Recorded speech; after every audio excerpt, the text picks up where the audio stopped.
There was once a man who lived deep in the forest, far from any village and far from people. His name was Ella, though no one had spoken it in years. He wasn't born bitter. In fact, when he was young, he was known for his smile. But time had a way of hardening even the kindest hearts. Years ago, he had been hurt, not once, but over and over, betrayed by those he trusted, judged by those who never knew his story. So he disappeared into the woods and vowed to never speak to another soul again. He built a small cabin, hunted alone, and spoke only to the trees. The townspeople spoke of him like a shadow. The cursed man in the woods, they whispered. They said his heart had turned to stone. Some said he couldn't even feel pain anymore. But no one ever dared go near him, until one storm. The sky cracked open with thunder. Ella was gathering firewood when he heard something strange, a cry. Not the cry of an animal, but of a child. He followed the sound through the rain, unsure why he even cared. Then he saw her, a little girl, no older than 7, soaked and shivering beside a fallen tree. She looked up at him with wide eyes and whispered, "Please, help me find my way home." Something in him shifted.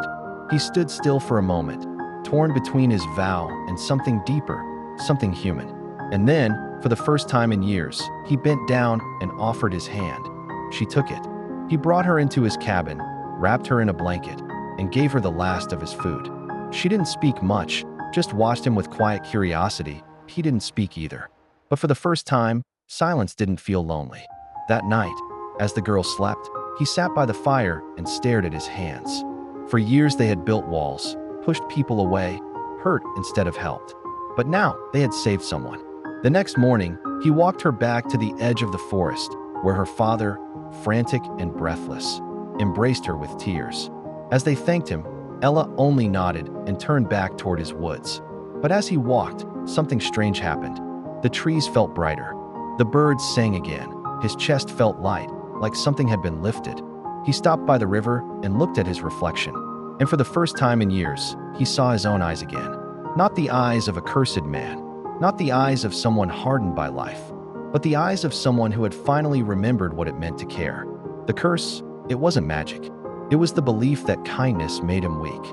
Helping that child reminded him of a truth he had forgotten. The world may break you, but it is in helping others that we truly begin to heal. From that day on, Ella no longer hid. He never asked for thanks. He had already received his reward, the return of his heart.